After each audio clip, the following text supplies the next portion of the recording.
let's talk about semen retention and the sacred secretion. What is the sacred secretion? That's what I'm going to start with. It is the body's ability to regenerate itself. They talk about it as the alchemist's philosopher's stone, the ability to be able to live for hundreds of years, which we find in the Bible. This is what all ancient cultures, religions, and spiritual Gnostic teachings are really gearing us towards. But what is its relationship to semen retention? Before we get into that, make sure that you hit that like and subscribe button so I can keep making content like this. So what is the relationship between semen retention and the sacred secretion? So when we are dealing with the sacred secretion, right, it's really talking about three things in the body that meet when the moon enters into your sun sign, right? So it's important that you do know, for example, what is your sun sign, and also when the moon goes into that sun sign. This is a very critical thing because it's about timing, and when you time this correctly, you actually can find your rhythm as well. If you monitor it over a month, when you're doing this retention journey, you will see that there's certain times when you have a little bit more energy than usual. There's a general stability throughout the month, but there's this little spike. What I find is that it's more tempting at that time, right? I have to do more meditations so that I'm able to raise up this energy. So it's important that you first know that. But let's really talk about it, what's actually happening at this time. The sacred secretion is when the spirit, right, Christ, the light body, meets up with your lunar body. Now, why is it important that you're doing retention at this time? It's because the lunar body, right, is created from your semen, right? That is the fluid, right, that is raised up. As long as it's reached your solar plexus chakra at this point, it's then raised up to that side so that you can then unite that with the mineral / solar body, right? And then you use your breath, right, to bring that energy up. When it goes down to your, it'll first go down to your sacral chakra, and then you raise it up to the heart, and then when it goes to the heart, it reaches the claustrum, which is in the brain. So it goes up the stems into your brain, and then this releases things like DMT into the body. Now, you can have very mystical experiences when this happens, and we're not talking about very woo-woo things. I'm talking about very noticeable things. So for example, seeing like very vivid colors, like when you're meditating during these times, during and after as well, you can find that there's certain sicknesses and diseases, right, that you may have that start to leave the body. One of my personal experiences, and one of the deepest experiences that I had when I was doing this, right, is that I had a curved spine.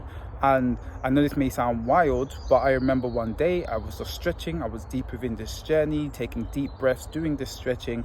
And when I did one stretch, my back actually realigned, right? I had a new body. I have a new body, something that I struggled with for 33 years of my life, right? These are the sort of things that can happen. Now, this is not medical advice. If you do have any sicknesses, always remember to go consult your doctor and things like that. But let's talk about some practical ways that you actually can make the most of this energy. I will do a lot longer video breaking down the actual science of it at a later time, but I wanted to touch on it basically at this time.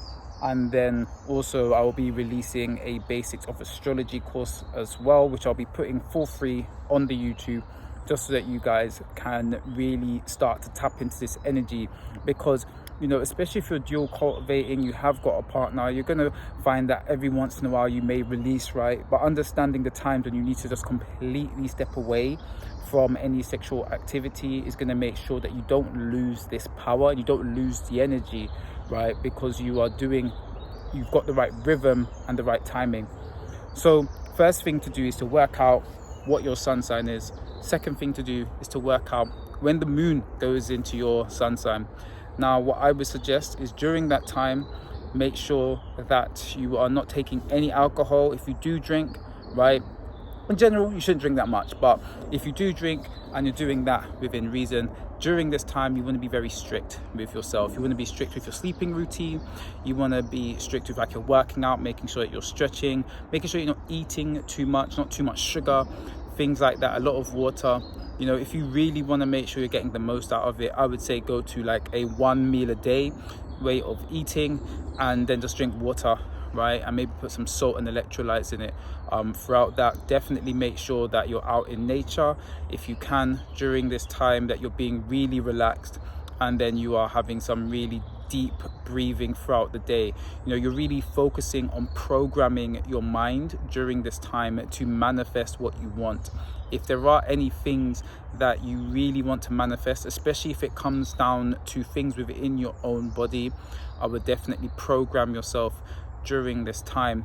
And then when you are meditating, what you want to do is you want to focus on the microcosmic orbit, but firstly starting in your solar plexus, and focus on this energy going down into your sacral, being pulled up your back into your head, right? And then what I do is I also picture energy coming down as well into the body, and then radiating healing light within my body.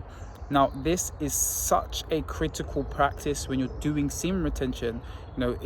When you're on this journey, you're becoming a god, right? You are stopping yourself from being in your animalistic nature, and so when you take this timing and you're making sure that you are raising up this energy in alignment with the universe, right? Your own personal new moon, your own personal full moon, what this is allowing you to do is rise above this lower nature of man so that you can become a god. Now, I know that this video is touching very slightly on this topic. I've just given you some practical tips, right? But remember, when the sun is in your moon sign, that's 2.5 days out of the month. See this as a tithe where you are, I would say, fast and pray for these days if you can, right? Because it's just the best way to get this energy to raise. Make sure that you're not eating too much. There's no processed foods, no sugar, any of that rubbish. You just don't want it in your body during this time because it's needed. The space is needed, right? And then making sure that you are deeply breathing, you are praying, and you are bringing that energy up. Now, you may find uncomfortable experiences that will happen at the beginning. This could be things like heat, right? Going up, especially in the back of the head, right? There could be this heat that you feel. This is all normal. This is all natural. This is the start of the rebirthing process that you are going through. So guys, I do hope that you have found this video useful. If you do have any questions and you want me to go into more depth on this topic, please drop a comment. I read all of my comments. I respond to them all. So guys, last but not least, always remember that you're perfect by design. I look forward to seeing you all rise to the top. Stay blessed.